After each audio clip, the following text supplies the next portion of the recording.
حضرت فاروق اعظم کے زمانے میں ایک خاتون اونٹ پر سوار ہو کر جا رہی، حضرت فاروق اسے نہیں پتا تھا کہ یہ حضرت عمر ہیں، تنہا جا رہی تھی، تو آپ نے اس عورت سے اونٹ کی نکیل پکڑ کر فرمایا آپ نے محرم کے بغیر کدھر جا رہی ہے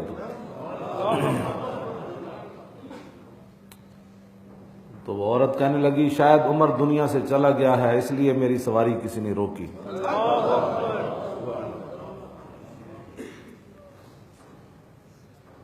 اور شیر شاہ سوری کے زمانے میں کابل سے لے کر دہلی تک اس کا دعویٰ تھا کہ سونے کا تھال اپنے سر پر عورت رکھے، تنے تنہا کابل سے دہلی جائے، اگر کوئی اس کے طرف دیکھے تو پھر شیر شاہ سوری کو شیر شاہ سوری نہیں کہنا۔ اور میر عبد الرحمن،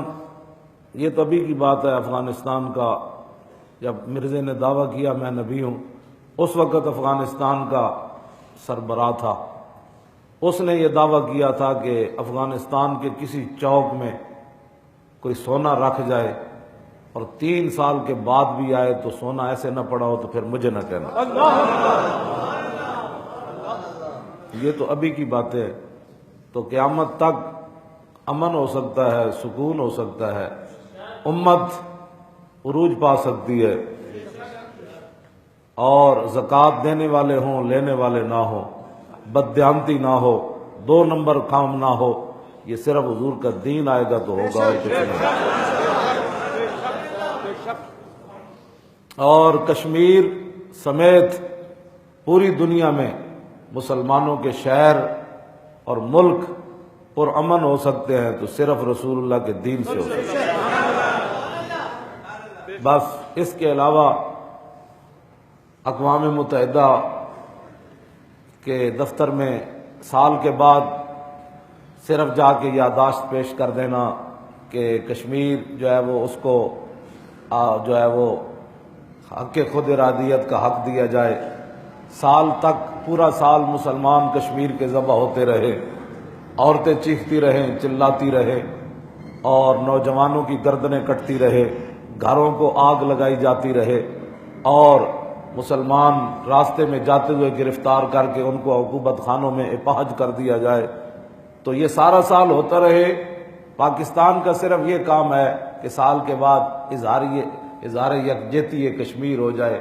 ایک وہابی کانفرنس کر لون، ایک سنی کر لون،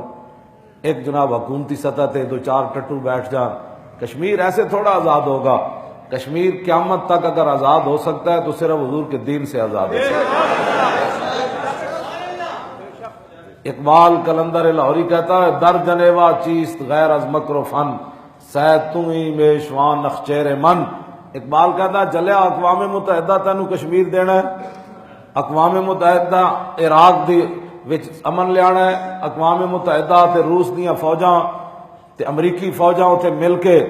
شام دے وچ امن لیانا ہے، کہتا تو جلا ہویا غزہ دے وچ اور اسرائیلیاں نال مل کے امریکیاں اتھے امن لیانا ہے،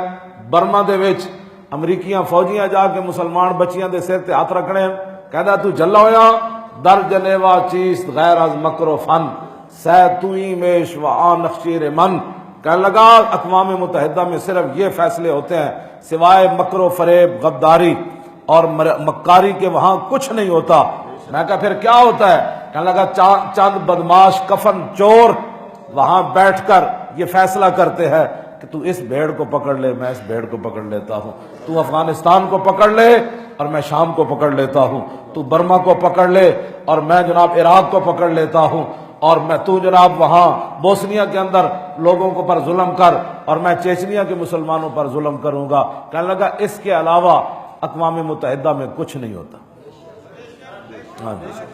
پھر کلندر لاہوری اقبال درویش لاہوری کہتا اے ناداں ترا امید غم گسارا ز افرنگست دل شاہین سوزت بہر عام مرغے کے در چنگست۔ اقبال کہتا جلیا تجھے فرنگیوں سے خیر کی فریاد ز اقبال آیا نا یورپ تو پڑھ کے، کہنے لگا فریاد ز افرنگو دل آویزی افرنگ، فریاد ز شیرینی و پرویزی افرنگ، عالم ہما ویرانہ از چنگیزی افرنگ معمار حرم باز بتا میر جہاں خیز از خواب گراں خواب گراں خواب گراں خواب گراں کہنے لگا میں بڑا اتنے ظلم ویکھ کے آیا، میں اتو انہوں نے بلب ویکھے اندروں چنگیز خان نالوں بھی وڈے ظالم میں انگریز ویکھے، کہنے لگا جلیا انہوں دے کولوں تینوں امید ہے کہ او مسلمانوں دے مسائل حل کرن گے، نا کہدا معمار حرم باز بتا میر جہاں خیز، کہنے لگا اے لا الہ الا اللہ محمد رسول اللہ پڑھنے والے اٹھ، اپنے حرم کی حفاظت کر، مسلمانوں کی حفاظت کر، اپنے دین کی حفاظت کر، اپنے نبی کی ناموس کی حفاظت کر، اٹھ اب خواب گراں خواب گراں خواب گراں خواب گراں، کہنے لگا بہت سو چکا بہت سو چکا بہت سو چکا، اب خود اٹھ اور مسلمانوں کی حالت زار پر خود جو ہے وہ نظر کر کہ ہر طرف مسلمان ہی تباہ اور برباد ہے۔ اقبال قلندر لاہوری کہتا ہے نادا ترا امید غم گسارا افرنگست دل شاہین سوزت بہر آمرغے کے در چنگست۔ اقبال کہتا اے جلے تجھے انگریزوں سے یہ امید ہے کہ کبھی زندگی میں